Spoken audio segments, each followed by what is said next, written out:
I'm Nate Warfield, and we can't stop here because this is bot country. So I'd like to start with sort of a briefer on why is this an interesting topic?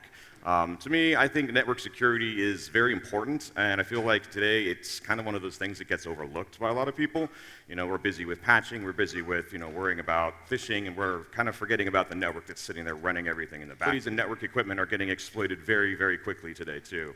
Sometimes it's days. I've even seen them exploited in a matter of hours from when they get disclosed. Attacks are becoming more precise, right? I think we're kind of over the days of these sort of cluster bomb, WannaCry, NotPetya type attack. And people are using targeted ransomware to shut down businesses, to hold, in the United States, we're seeing this happen with state agencies and governments. TravelX in the UK got their entire network shut down right around the new year. They were got into with the Pulse VPN was the way they got into the network. And these devices, because they sit at the edge of your network, they're a really good place for lateral movement, right? And attackers, if they get into your VPN device, they've probably got access to maybe Active Directory, they've maybe got access to different user accounts, or just your entire network is back there. And holes in your network do exist. As much as you think you have it secured, I guarantee you, point me at it, I'll find some way that you didn't think was there. And it's imperative that you find these things before someone that's like me, but not as responsible as me, finds them and shuts you down. When we're looking at the risk, I kind of split it into two halves. First off, we have the consumer scale risk, and this is not stuff that we don't know about, but it's things like old ISP routers, right? We've got some shots here of a bunch of Ubiquiti routers that someone hacked into, and they left a note saying, "I hacked this thing, please help me." D-Link has been decommissioning a bunch of their routers, not offering software updates for them, so any vulnerabilities that are found are going to be out there for the end of time. Oh, all right, didn't cut out. Home appliances, right? We're starting to plug everything is IoT. Everybody wants connected devices. This is kind of a joke of somebody surfing one of the hub websites on a refrigerator at a appliance store in the United States. Home media, we've got TVs, smart TVs. Smart TVs are being put into the internet. Android debug images for either cell phones or some of the Wi-Fi hotspots. All this stuff gets plugged in the internet, and people just leave it there. The risk here is not so much they're going to get into your network with these things, but more that these devices will get exploited and then repurposed to attack your network. When we start looking at, and the FBI was nice enough to remind us, don't forget to change your refrigerator password. If you said that to somebody 20 years ago, they probably would have looked at you like, what are you even talking about? But this is the world we live in. When we look at the enterprise scale and the risk there, it's not anything that we're not accustomed to, right? It's people forgetting to patch. Right? This is the number, as of yesterday, of unpatched Citrix devices that are out there on the internet. So there's 14,000 of these things still sitting there. Insecure cloud deployments. The last month showed that any business, no matter how big, it can have these misconfigurations or a little bit of an oversight that ends up being a very bad PR thing. Fortunately, this was responsibly disclosed, but someone less responsible could have probably done something worse with it. Network hardware. This was a terrifying find. 12,000 Cisco routers. The banner message when you log into these things tells you, well, the banner on the router says, here's the username, here's the password. When you log in, you're level 15, which is the router version of system out there running telnet of null things. And then server ILO. There's many, many examples. These are the top ones that I just wanted to illustrate. But your lights out management for your server probably should not be on the internet. That's supposed to be in your data center, not exposed where anybody can hit it. So how do I kind of find these things? I like to look at both the attack threshold or the attack surface from the internet, and then also systems that are attacking other systems on the internet. Some of these tools, Census, many people have probably heard of. I don't use it as much as others, but it's a really good resource. Binary Edge, they're fairly new, very powerful. Actually, Binary Edge was the tool that the researcher who found the Microsoft database leak, he used Binary Edge to find it. BGP view, I'm going to get into this a little bit more later. It's mostly just for figuring out autonomous systems and routing and what networks are owned by who. But my two favorite tools would be Shodan and GrayNoise.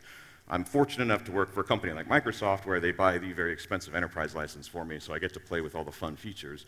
And then GrayNoise, I've been using them for a year and a half, and it's a really fantastic system that has a network of sensors, and it basically looks at all the internet traffic that's going non-discriminately, being sprayed either with port scans, targeted attacks. It stores all of this, and then it applies a heuristic against the traffic, and it can identify what type of an attack was it, what type of a botnet was it, and so you can start to mine through this data and start looking for patterns.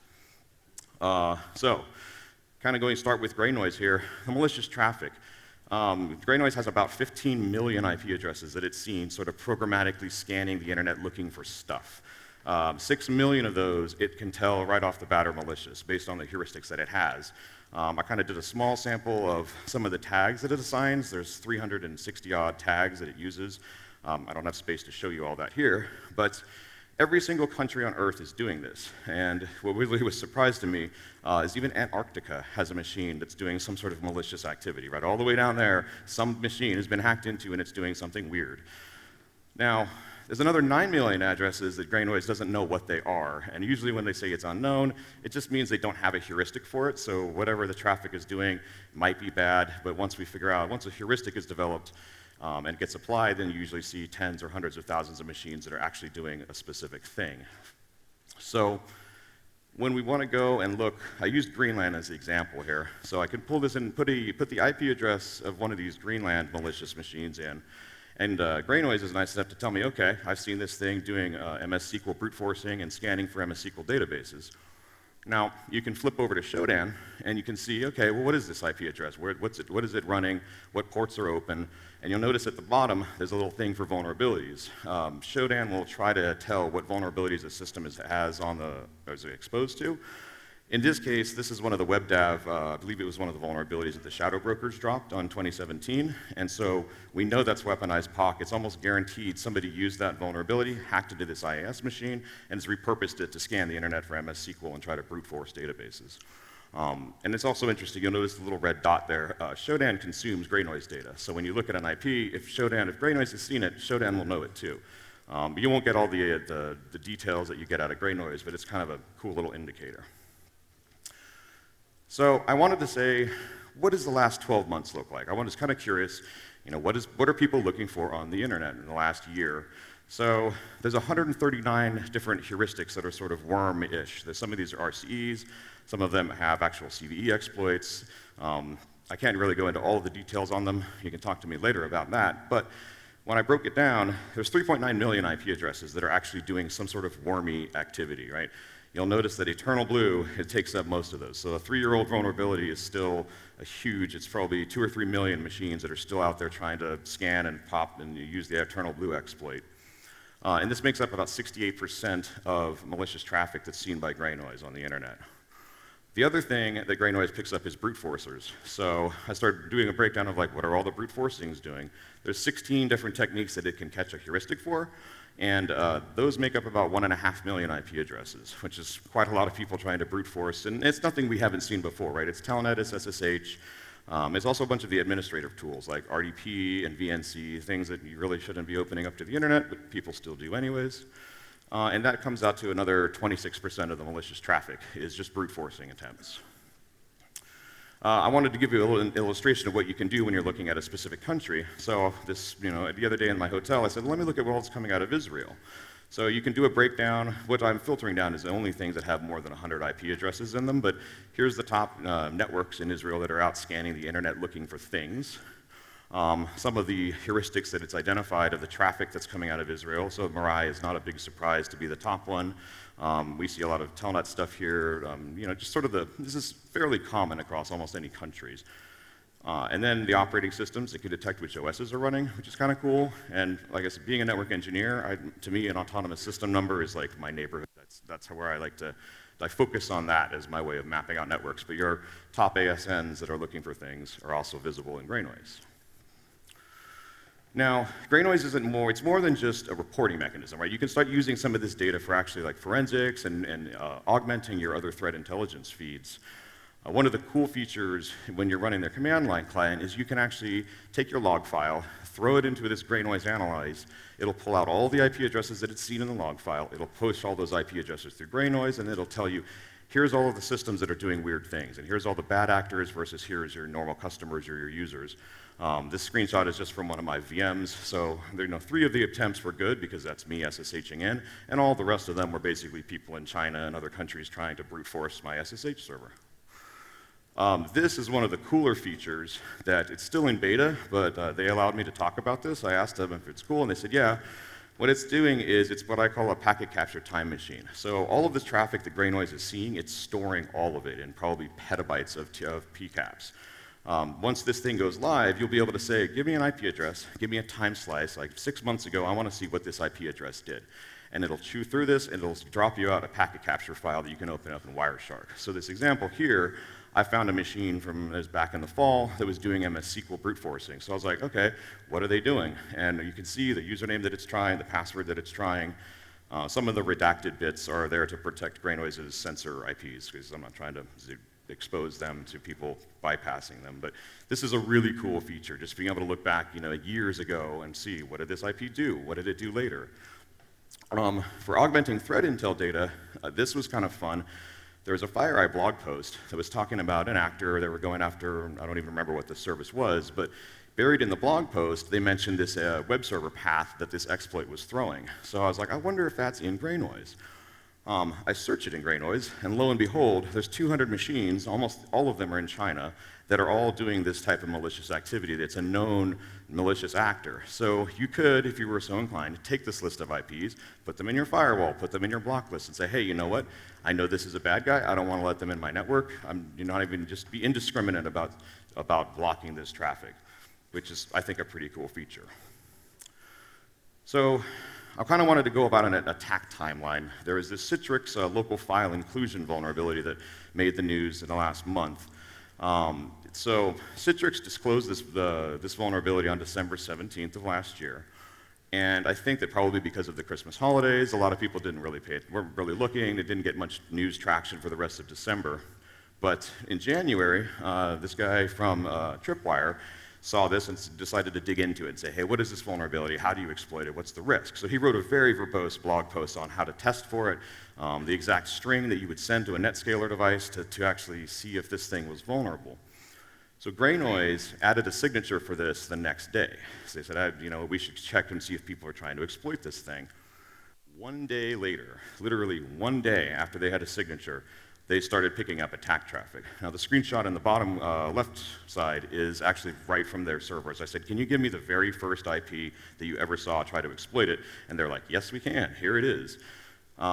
Confirmed, obviously, by their web UI. What's interesting is that the fine folks over at TrustedSec had set up a honeypot to try to catch this same activity. A couple days later, they pick up the same exploitation attempts using the same techniques. But one thing I want to highlight is we're talking about a 2-day window between POC, basically proof of concept being out, and people trying to exploit this thing. January 10th was a Friday. So it was very possible that someone could have not been paying attention to the InfoSec news.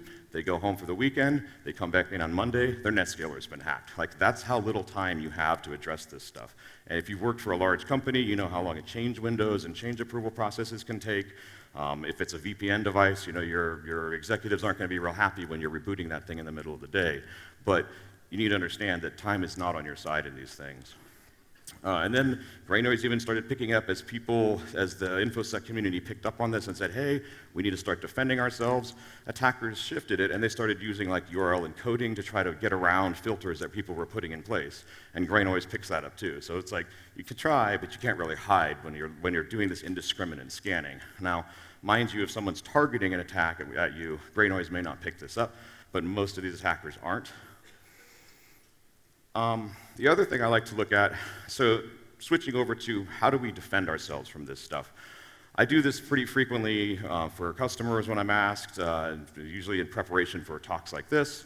And like I said, I like to start with an ASN. This is, if it's an old school network, any company that's been established for a while usually has an autonomous system that they're running behind. The caveat, of course, is if they're in the cloud. Right? That's all going to be from their cloud provider.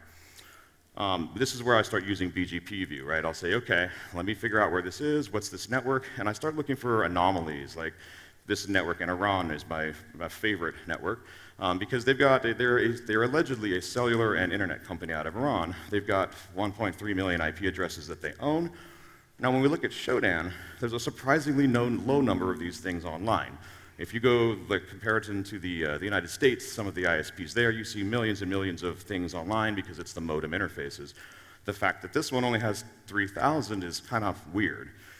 We flip over and look at how many systems are scanning the internet out of that ASN. GrayNoise tells me almost a third of that autonomous system is scanning the internet. So 400,000 IPs are looking for stuff from a network that's supposedly not really online. So this is weird, it's an anomaly, and I don't really believe in coincidence. So if I find out more about that, you'll hear from me next year.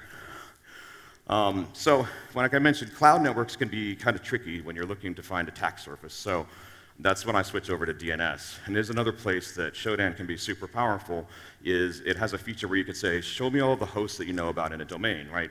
Most of us have probably used DNS brute forcers or DNS recon and things like that. This is faster. I could just say, Shodan domain, tell me the domain. I kind of singled out Clearview AI, which is very interesting considering the cool setup here at BlueHat with the facial recognition. Clearview is selling facial recognition to the US government. So Shodan has another option. Since they already have IP address or IP information, there is a flag you can throw to this that says, well, show me all the hosts and show me all the ports that these hosts have running.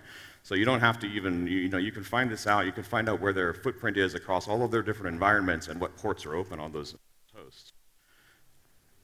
So another trick, if you're looking for an autonomous system, there's this fun little whois command that you can run. And so I was actually getting a permit for my drone before I came here to Israel, and I figured, okay, let me take a look at this Aero Club. Quickly, one command, I can find out what autonomous system they're running in, and then I can flip over and say, okay, well, what does their domain look like? And in 2 commands, I figured out where they are, and I can also see that they're running RDP on their email server. Probably not the best thing to be doing. Yes, I will email them and let them know. So when we're talking about hunting with Shodan, I don't know how many people have used it, but most people start with a port, right? What port's open on the internet? They start looking that way, or you'll go with products. Shodan can detect different types of products that are out there. It's not an automatic process, so it's not always 100%. But you could say, all right, I want to see all of the Docker machines running on these different ports. Organization is a good way of filtering it down. When you're looking at the entire internet, you can then scope this down to be your organization or the organization that you're doing an assessment for. Here's one of the fun things that I get with a very expensive license. Thank you, Microsoft. There's this tag searching, and this is very, very powerful, which is why Shodan keeps it locked behind these licenses. My favorite feature on here is the tag for self-signed. What this lets you do is it lets you search for any machine with a self-signed SSL certificate. One of the most common places you'll see a self-signed SSL certificate is network hardware. So your routers, your load balancers, your firewalls, anything that has a web administration panel, the vendors are going to want to make it secure. You're probably not going to spend the money on a real SSL certificate, so you'll run the self-signed certificate. So every single time I do a self-signed search against a company, I find routers, printers, Polycom phone systems. Like, it's just obscene the amount of stuff that's there. So it's definitely worth the money if you're an enterprise to have this and be able to search this stuff yourself. The other cool feature that you can do with the enterprise license is searching by vulnerability. Now, Shodan uses the common platform enumeration field to identify versions of software, and then it makes an educated guess as to what vulnerabilities might affect this thing. In the case of things like Apache, you may see lots of vulnerabilities. They're not entirely confirmed because it may depend on what module Apache is running. Is it even enabled? But it can also connect and do a program, like an actual test. So it would, like for Citrix, for Pulse, for MS-1710, for Bluekeep, Shodan's actually connecting, running a test script, and confirming that it's vulnerable. You can see this stuff if you go to the IP details of a single host. You'll see, as I mentioned earlier when we're looking at Greenland, that the machine said, oh, it has this vulnerability. Anybody can do that. The thing that you can only do with the enterprise license is searching by vulnerability. So what I have here is I searched for every machine that has not been patched for Bluekeep, and I have a list of 470,000 systems confirmed to be vulnerable, just waiting to get hit. Obviously, with great power comes great responsibility, which is why this is not a feature that just anybody can go and search with. Now, kind of going farther down the rabbit hole, I like to do this stuff. It is very interesting to me to take apart the network traffic and look at an endpoint and try to figure out how can I sort of systematically fingerprint this thing, especially when it's like, oh, it's just running on TCP 443, right? It's an SSL server. There's ways to detect what it actually is. One of the ways you can do it that I like to do, some of this Shodan magic, you can run all of the metadata that Shodan stores, it calls a facet. So you can start enumerating and saying, hey, give me statistics on specific facets that you're interested in, and not only will you get counts, but you'll also be able to tell what some of these facet names are. So, this example, I'm looking, okay, show me all of the HTTP WAF devices, right? Your web application firewalls. So not only do I know that Cloudflare is the biggest, but I also know all the names of different WAFs that are out there. So I can then take this, turn it into a search, and say, okay, search for HTTP WAF, F5 big IP APM, and I'll be able to find every one of these devices that Shodan knows about on the internet. The other cool trick for people that use Shodan, net:0/0 is the entire internet. So you do that, you don't have to worry about, is it an ASN, is it an organization? No, just search for the entire internet and see what you find. Some of the fun stuff that you get into when you're looking, as I mentioned, SSL, it seems like that's going to be hard to fingerprint. Not as much as you would think, right? Some of these vendors of these products, like Kubernetes, for example, they will put an SSL certificate in the product, and the issuer will always be the same thing. So I can say, okay, look for every machine, give me every IP address that has an SSL cert issuer with Kubernetes in it, and there I've got 234,000 Kubernetes machines with a single Shodan query. There's a cool new feature they've added, this facet analysis, which lets you then break it down by organization. That pull down, you can also look by country, by postal code, a whole bunch of other stuff. So you can kind of refine what you're looking for. If you're looking at the entire world, or if you're looking at your specific organization, you can drill down even farther, depending on how many machines you have online. HTTP.html, this is fun. You can actually dig through the HTML of any returned page, and you can search it. So this example here is, these are the big IP, the F5 big IP load balancer products. This is one of their admin panels, because when you log out, it has a logout page, and that gets returned in the HTML when Shodan scans it. It says, no, you've been logged out, but you can search this thing, and now I've found 25,000 F5 devices sitting there with their admin ports online. HTTP title is another fun one. This is really good for finding home routers and IoT devices. This stuff gets hard-coded. Nobody's ever going to change it. And even if someone knew how to change it, the next time their router got an upgrade, it would most likely get reset. So this is, these are GPON home routers. You can find D-links like this. You can find all sorts of different IoT garbage, honestly, by using this type of a search. And then digging back into the SSL, you can also, I was looking for just VPN devices in general, because most people, when they're building, even if it's a signed SSL cert, not a self-signed cert, they're going to have, well, what is the name of this device on my network? Oh, it's vpn.mycompany.com. Cool. I'm going to go search for anything that has VPN in the SSL search subject. Now I have 265,000 VPN devices, right? You're taking billions of IP addresses and very quickly narrowing it down for your target set, which I think is just fun. So some of the more advanced ways to fingerprint this stuff, like if you're doing this in your own network and you're trying to figure out, what do I have? Some of this stuff gets important too if you're in a company where you acquire another company. So you're acquiring not only the people that work there, their technology, but you're also acquiring all of their technical debt and their network, and all of their network configuration, and every design decision or bad decision that they may have made now becomes your responsibility. So when you're trying to find this, trying to find these things, what I do is start off by finding a system that you know is the system that you're looking for. Find this, like if you have your own NetScaler, for example, just hit it. Put the IP address in Shodan, see what Shodan tells you about it. From there, you kind of see there's this little raw data field. You click into the raw data field, and what you get is every single piece of metadata that Shodan has indexed for that host. And so that's all, most of that stuff you can then turn around and you can start searching the rest of the internet or the rest of your organization for. I like the vendor-specific strings because these are stuff that doesn't get changed. Login pages for web servers, things like, for example, the F5 devices have a cookie feature that allows for persistence. That stuff gets stuck in every web request, whether it's good or bad. So you can just find that, start searching it. Path redirection, a lot of these things, because Shodan's hitting it on an IP address and not a DNS name. So many times you hit an IP, you get a 302 redirect. But you can also signature off the 302 redirect and start searching that thing for the path that it wants to send the host to, or the client to. Headers, information, kind of the same as the cookies, or just find different metadata that Shodan itself has collected. Like you can see, it's identified the product of this device to be a Pulse Secure. It also has the same HTTP title. So you kind of have two choices, right? Do I go with Pulse Secure in the title, or just Pulse Secure as the product? I chose go with the product. So 24,000 of these are there.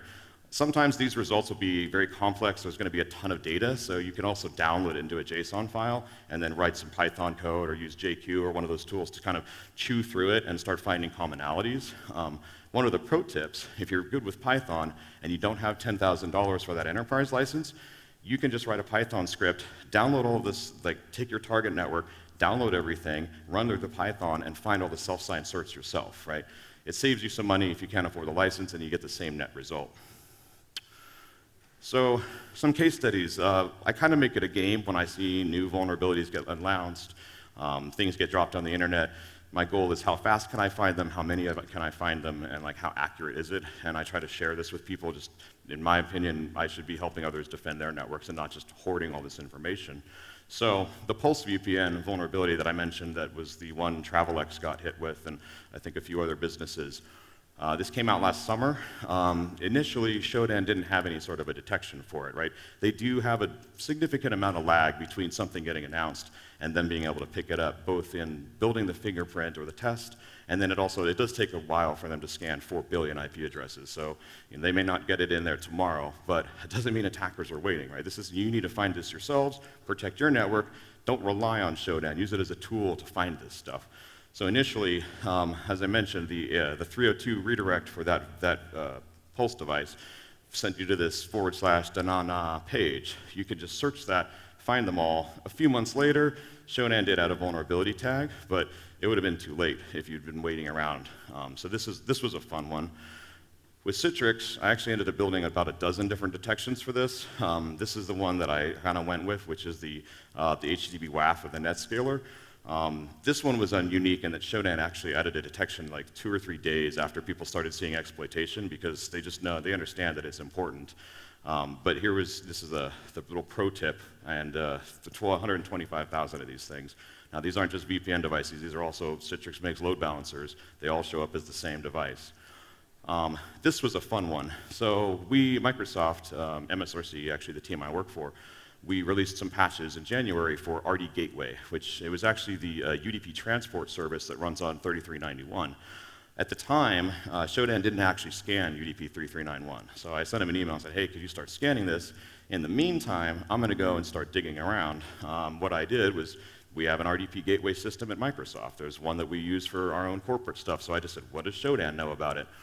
As I dug in, I realized that RD Gateway, most of these things are not just going to run UDP, there's also going to be RD Web running. When you dig into the page of RD Web, there is a logon field. Nobody's ever going to change this, right? Nobody's going to go in and tweak the HTML. It might even just break the product if you try doing it. So TD domain username label is a field that's very unique, and it's very easy to search, and then lo and behold, I have 20,000 RD Web servers. Because of the way that UDP works, it's pretty much impossible to detect with Shodan if it's actually running RD Gateway. So what you would need to do here is you would download all the results and then write some code to say, okay, if I'm running UDP 3391 and I have RD Web running on there, that's almost a guaranteed RD Gateway machine. So in closing on these, this is not new stuff. I always find it funny. I'm proud to be here. I'm honored to be here. I do kind of find it funny that 30 years after I started hacking into networks, I'm sitting up here talking about the same problems and the same mistakes that people were making in the 90s. 0 days are very expensive, right? Everybody knows, I mean, like as Dave said earlier, we do a lot of work at Microsoft making Windows harder. People are trying to make every piece of software more secure, less exploitable. But you know what's not expensive? Mistakes. And attackers are going to thrive on your mistakes. Your oversight, you're like, I'll do it, and I'll do it on Monday. It's fine, boss. It's fine. We have a weekend. It's cool. No, it's not. Like, they're going to come in, and they're going to take advantage of this stuff. As you know, you don't want to be the statistic, right? So, what I would advise is you need to be assessing your network on a regular basis. Right? We all understand. Most people have a love-hate relationship with Patch Tuesday. You have to reboot all your machines once a month. Well, if you're rebooting your machines once a month, why aren't you also taking a look at what your internet exposure is? Like, something may have changed, especially if you're running in cloud deployments where you may have people that you don't know are spinning up different things and subscriptions. If you've got some of these things like the express route back into your corporate network, if your cloud subscription gets hacked, that's a gateway back inside your network, right? You need to keep keeping tabs on this stuff. So monthly basis, or you can, anytime an exploit gets disclosed, You can unfollow me on Twitter if you like, because I always post this stuff as soon as I see it and build a signature. I just put it on Twitter for anybody else to have. Or anytime something changes, right? If you have to, once again, if you acquire a company or you reorg or maybe you deploy a new office or you do something changes on your network, you need to just be doing, just scan it, check it out. Like, none of this stuff is complicated. You can do this in 15 or 20 minutes. And that amount of time, like if you can't spare 15 or 20 minutes, I don't know how to help you. And with that, thank you very much, BlueHat. Thank you for having me.